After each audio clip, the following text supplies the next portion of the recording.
करने जा रहे हैं 15th चैप्टर जो कि 9th क्लास का है और जिसमें हम पोल्ट्री फार्मिंग से आज शुरू करेंगे। पोल्ट्री फार्मिंग क्या है?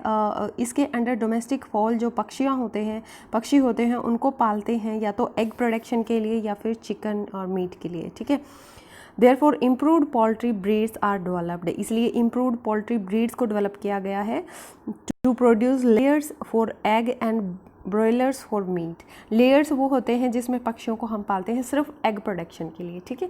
और ब्रॉयलर्स वो होते हैं जिसमें हम मीट को पालते हैं, मीट के लिए पालते हैं, उनका मांस खाने के लिए पालते हैं, ठीक। तो इसमें लेयर्स भी बनाए जाते हैं और ब्रॉयलर्स भी बनाए जाते हैं। जो क्रॉस ब्रीडिंग प्रोग्राम है between Indian and foreign, Indian में कौन सी आती है? Indigenous, for example Aseel, and exotic जो होती है, जो बाहर की होती हैं, उसमें आता है लेगहॉर्न, ठीक है। ये ब्रीड को लिया जाता है वैरायटी इंप्रूवमेंट के लिए और फोकस किया जाता है development of new varieties for following desirable traits. कौन कौन से ट्रेड उनको चाहिए, किसके लिए ब्रीड किया जाता है? Number 1, number and quality of chicks, जो नंबर है चिक्स का वो अच्छा होना चाहिए और उनकी जो क्वालिटी है वो भी अच्छी होनी चाहिए, ठीक है। पहला कैरेक्टर ये है। और दूसरा, dwarf broiler parent for commercial चिक प्रोडक्शन, ड्वार्फ ब्रॉयलर चाहिए उनको कमर्शियल चिक प्रोडक्शन के लिए। उसके बाद है समर एडेप्टेशन कैपेसिटी, समर में एडेप्टेशन कैपेसिटी होनी चाहिए उनको, ऐसा नहीं है कि गर्मी आ गई और वो सारे मरने लगे, ठीक है। टॉलरेंस टू हाई टेम्परेचर होना चाहिए, मतलब हाई टेम्परेचर को आसानी से टॉलरेट कर सकें, ठीक है। लो मेंटेनेंस रिक्वायरमेंट, उनकी मेंटेनेंस कम होनी चाहिए, उनकी रिक्वायरमेंट कम होनी चाहिए ताकि खर्चा कम लगे और जो है हमें ज़्यादा मुनाफा हो सके, बेनिफिट ज़्यादा हो सके। Reduction in size of egg laying bird with ability to utilize more fibrous cheaper diet formulated using agricultural by products. उनका क्या होना चाहिए? साइज़ जो है एग लेइंग बर्ड्स का जो एग देते हैं, अंडे देते हैं, उनका साइज छोटा होना चाहिए। उनकी एबिलिटी ऐसी होनी चाहिए वो यूटिलाइज कर सके फाइबर्स को, जो चीपर डाइट होती है, फाइबर रिच चीप डाइट होती है, सस्ती डाइट होती है, जिसको फॉर्मुलेट किया जाता है, बनाया जाता है यूजिंग एग्रीकल्चरल बाय प्रोडक्ट्स। जो एग्रीकल्चरल बाय प्रोडक्ट से जो चीज़ें बनाई जाती हैं वो चीपर होती हैं ऑब्वियसली, और वो उनको आसानी से यूटिलाइज कर सके, ऐसी किस्म उनको चाहिए, ठीक है। ये देख सकते हो आप असील और लेगहॉर्न की जो वैरायटीज़ हैं, जो अपनी इंडियन है असील तो, और लेगहॉर्न जो है फॉरेनर है।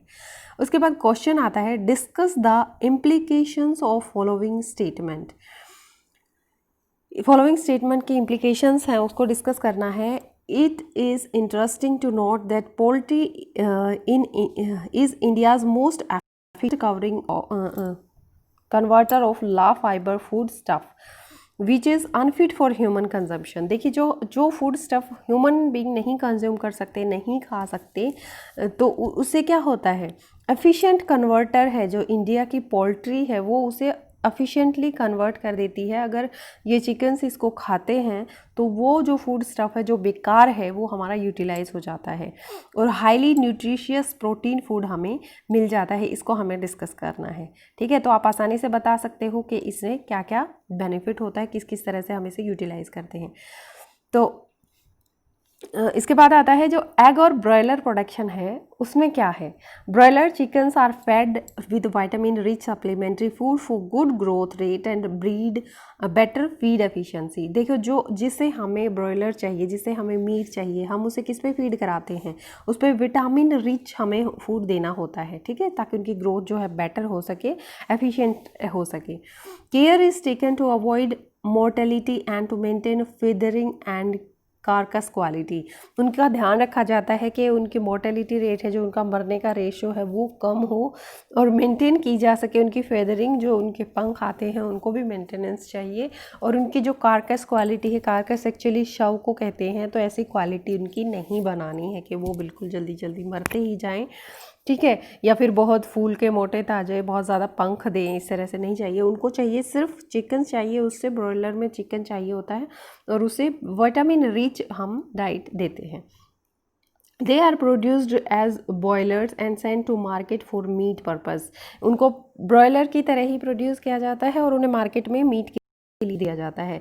For good production of poultry birds good management practices are important. जो अच्छी प्रोटेक्शन है पोल्ट्री बर्ड्स की वो तभी होती है जब उनका अच्छा मैनेजमेंट और सब कुछ, ये ज़्यादा इम्पोर्टेंट चीज़ें हैं, है ना। These include maintenance of temperature, इसमें टेम्परेचर होता है मेन तो, और हाइजीनिक कंडीशंस होती हैं। जिस घर में या जिस जगह पे पोल्ट्री फार्म्स में रखा जाता है उनकी फीडिंग जो है वो अच्छी होनी चाहिए, as well as prevention and control of disease and pest. उसमें हम कंट्रोल को, डिजीज़ को और पेस्ट को कंट्रोल करते हैं, ये सब चीज़ें बहुत ध्यान देनी चाहिए, ठीक है। उसके बाद आता है the housing, nutritional and environmental requirement for of boilers are somewhat different from those of egg layers.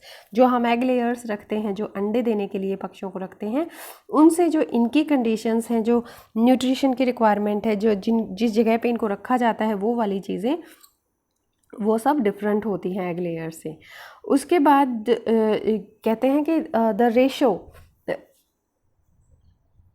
जो डेली फूड रिक्वायरमेंट की है बॉयलर्स की, वो प्रोटीन रिच होती है, ये आपको पता है, जिसमें थोड़ा बहुत फैट भी होता है, नॉर्मल अमाउंट जो होता है फैट भी होता है, क्योंकि हमें तो मीट ही चाहिए ना, adequate enough amount of fat हमें चाहिए।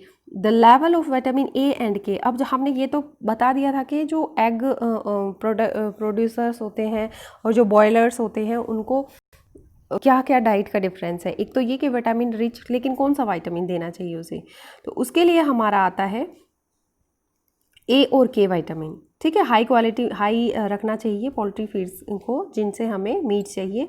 Poultry fowl suffer from a number of disease को, उनको डिजीज़ भी हो जाती हैं, viral disease, fungal disease, parasites की डिजीज़, और न्यूट्रिशनल डेफिशिएंसी भी इनको हो जाती है।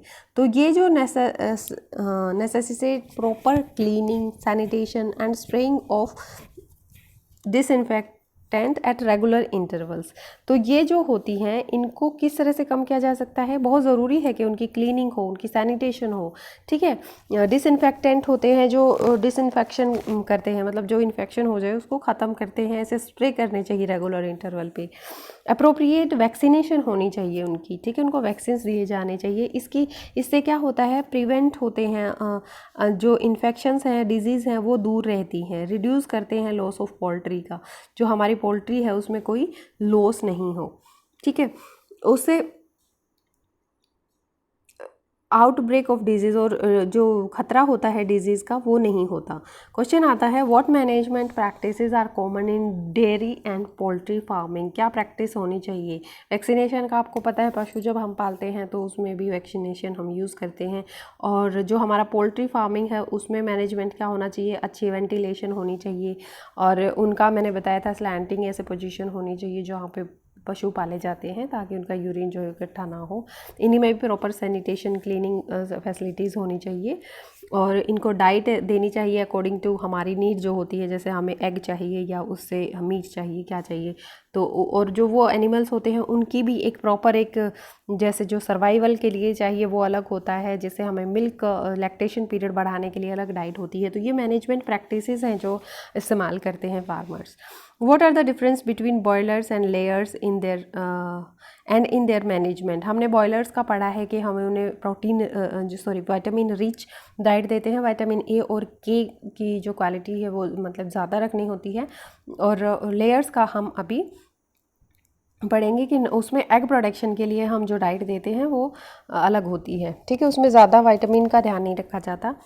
इसमें एक एक्टिविटी है आपके लिए जिससे आपको और भी ज़्यादा समझ में आ जाएगा। विजिट करना है आपको एक पोल्ट्री फार्म को, ऑब्जर्व करना है कितने ब्रीड्स वहाँ पे हैं और वो उनकी रेशो कितनी है, हाउसिंग एंड लाइटनिंग फैसिलिटी कैसी है, उसको किस जगह, कैसी जगह पे रखा जाता है, उनके लाइट्स किस क्या प्रबंध हैं, और आइडेंटिफाई करना है ग्रोवर्स, लेयर्स एंड ब्रॉयलर्स को, ठीक है, उनको आइडेंटिफाई करना है। अगर आप कर सकते हैं तो ये आपकी एक्टिविटी है और बड़ी इंटरेस्टिंग रहेगी।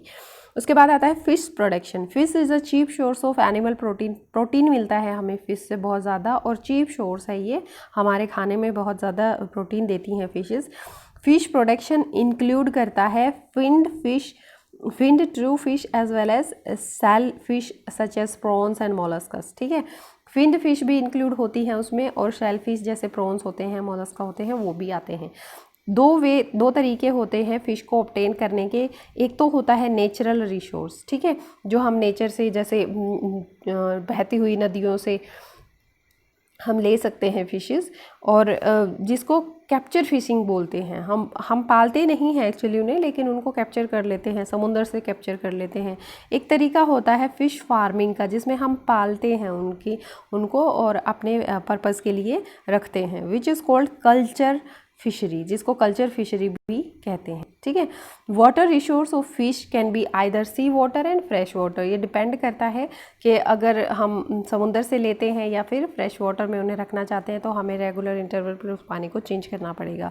जैसे रिवर्स या पोन्ड्स इसका एग्जाम्पल लिया गया है। Fishing can be thus done both by capture and culture. Capture और कल्चर दोनों से, ठीक है, ये याद रखना आप, कैप्चर और कल्चर दोनों तरीके से फिशिंग की जाती है, जैसे मैराइन वाटर और फ्रेश वाटर इकोसिस्टम में हम कर सकते हैं।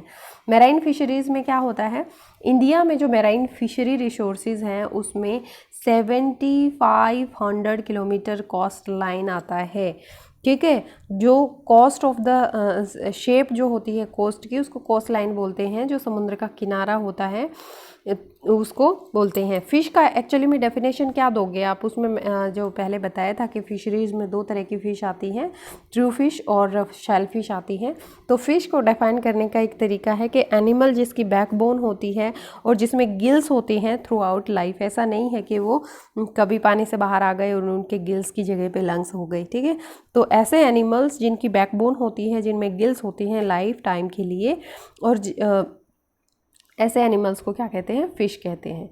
ठीक है। उसके बाद हमारा आता है कि जो पॉपुलर मैराइन फ़िश वैरायटीज़ हैं उसमें ये वैरायटी हैं जो आप याद कर सकते हो। ठीक है। Tuna, sardines, Bombay duck. Marine fish जो होती हैं कई तरीके की फ़िशिंग नेट यूज़ करके पकड़ी जाती हैं। जो मैराइन फ़िश होती हैं उनको फिशिंग बोट्स में बैठकर। ठीक है। ऐसा नहीं है कि हम समुद्र के किनारे खड़े हो गए, सारे ही हमारे पास आ जाती हैं फ़िशें और हम फ़िशेस जो, और हम उनको पकड़ सकते हैं। नहीं, उनके लिए फ़िशिंग बोट होती है, फ़िशिंग नेट होते हैं, उनसे हम यूज़ करके पकड़ सकते हैं। जो यील्ड होती है इंक्रीज़ की जाती है लार्ज स्कूल्स ऑफ फिश को इंक्रीज़ करके। ठीक है। लोकेट कर दिया जाता है स्कूल्स ऑफ फिश को ओपन सी में सैटेलाइट से या इको साउंडर से। ठीक है। सैटेलाइट और इको साउंडर से इनको क्या किया जाता है, पकड़ लिया जाता है। सैटेलाइट किस तरह से दूर से देख लेते हैं कि कहाँ पे फिशेस का जो है ज़्यादा रेशो है। और जो इको साउंडर्स होते हैं वो क्या होते हैं, इको साउंडर्स एक्चुअली देखिए जो साउंड को सेंड करते हैं। ठीक है। पानी की डेप्थ में ये साउंड को सेंड करते हैं, भेजते हैं, और टाइम इंटरवल जो होता है उसका एमिशन का और उस रिटर्न का, उस पल्स का रिटर्न होने का, जो वो पल्स वहाँ से निकलती है इको साउंडर से, और उसके बाद जो टाइम इंटरवल वो कवर करती है वहाँ पहुँचने का डेप्थ तक और उसके बाद वापस आने तक का, उसके बेस पे हम जो है समुद्र की गहराई को नाप सकते हैं। जो इको साउंडर्स का काम होता है ये है। ठीक है। तो ये साउंड सेंड करते हैं, मेन यही है। और साउंड वैसे सोनार से भी हो जाती है। साउंड नेविगेशन एंड रेंजिंग जिसका नाम है, ये बहुत इंपॉर्टेंट है। फुल फॉर्म में कभी ऑब्जेक्टिव टाइप में आपसे पूछ सकते हैं। तो ये क्या करते हैं, सोनार जो होते हैं सर्च करते हैं सभी डायरेक्शन में, लेकिन इको साउंडर्स सिर्फ डेप्थ के लिए काम आते हैं। तो आपको ये याद रखना है। ठीक है। जो सम मैराइन फिश होती हैं हाई इकोनॉमिक वैल्यू होती है और जो सी वाटर में बनती हैं। ठीक है। इसमें से include fin fishes like mullets, bekti and pearl spots, shellfish such as prawns, ये वाले एग्जाम्पल हैं इसके। मोलस्कस, ऑयस्टर्स और सीवीड्स इसमें इंक्लूड होते हैं। ऑयस्टर्स जो होता है कल्टीवेट भी किया जाता है पर्ल्स के लिए। ठीक है। पर्ल्स बनाने के लिए ऑयस्टर्स को कल्टीवेट भी करते हैं। ये देखिए ये एग्जाम्पल हैं फिशेस जो फ्रेश वाटर हैं और जो मैराइन वाटर है। इस लिखा हुआ है कि ये वाला फ्रेश वाटर है और ये मैराइन वाटर है। ठीक है। नॉर्मली आपने फ़िश ऐसे ही देखी होती है, लेकिन ये एग्जांपल आपके लिए ज़रूरी है। उसके बाद आता है जो मैराइन फ़िश होती हैं वो स्टॉक डेवलप हो जाता है उनका, ज़्यादा फिशेस की डिमांड बढ़ जाती है और कल्चर फिशेस से फिर वो पूरी होती है। ठीक है। मैराइन फिशेस की डिमांड बढ़ जाती है कल्चर फिशेस से। ऐसे फिशेस को ऐसा जो प्रैक्टिस होती है उसको मैरीकल्चर बोलते हैं। इनलैंड फिशरी में क्या आएगा आपका, जो फ्रेश वाटर रिसोर्सेज हैं जैसे कैनाल हैं, पोंड हैं, इनलैंड। ठीक है। मतलब ये समुद्र से बाहर की चीज़ें हैं, जैसे हम पौंड में, कैनाल में, रिवर में, रिजर्वियर में जो पानी का जलाशय बनाए जाते हैं, स्टोर करके रखा जाता है, उसको रिजर्वियर बोलते हैं। ठीक है। जो ब्रैकिश वाटर रिसोर्सेज होते हैं, जहाँ पे सी वाटर और फ्रेश वाटर मिक्स होते हैं, जैसे एस्चुअरीज हैं, लेगून्स हैं, वो भी इम्पोर्टेंट फिश रिजर्वियर का काम करते हैं। जब हम फिशेस को कैप्चर करते हैं, ये इनलैंड में वाटर बॉडीज़ में भी की जाती है। ठीक है। Fish capture fishing is also done in water bodies में भी की जाती है, लेकिन इनकी जो यील्ड होती है वो ज़्यादा हाई नहीं होती, क्योंकि जहाँ एक साइड से मैराइन वाटर आ रहा है, तो ऐसी जगह पे फिशेस की जो यील्ड जो होती है कम होती है। जो ज़्यादातर फिश प्रोडक्शन होता है इन रिसोर्सेज में, वो एक्वा कल्चर की वजह से होता है। जो फिश कल्चर है वो कभी कभी कॉम्बिनेशन में भी किया जाता है राइस क्रॉप के साथ, ठीक, so that fish are grown in the water in paddy field, ऐसे ताकि हम जो पैडी फील्ड में जो पानी में क्या है चावल जो उगाते हैं, उस पानी को हम डबल यूटिलाइज कर सके, पानी पौधों को भी मिल रहा है, वहाँ पे फिश कल्चर भी कर सके। जो मोर इंटेंसिव फिश फार्मिंग है वो की जाती है कंपोजिट फिश कल्चर सिस्टम में। जो लोकल और इम्पोर्टेड फिश स्पीसीज़ हैं वो इस सिस्टम में यूज़ की जाती हैं। ठीक है। फिर आता है हमारा ऐसे सिस्टम जिसमें कॉम्बिनेशन होता है 5 या 6 तरह की फिशेस एक साथ पालते हैं सिंगल फिश पॉन्ड में। इससे हमें क्या बेनिफिट मिलता है कि वो फिशेस जो होती हैं 5-6 टाइप्स की फ़िश होती है, वो compete नहीं करती हैं खाने के लिए। ठीक है। खाना उनका अलग अलग होता है, तो जितना भी उस पॉन्ड में, उस फूड हैबिट में जो भी खाना होता है वो सारा यूटिलाइज हो जाता है, और सभी फिशेस अलग अलग से ग्रो कर देती हैं, वो एक दूसरे के खाने पे मरती नहीं हैं। इसकी वजह से क्या होता है, फूड अवेलेबल जितना होगा पॉन्ड में वो सारा यूटिलाइज हो जाएगा।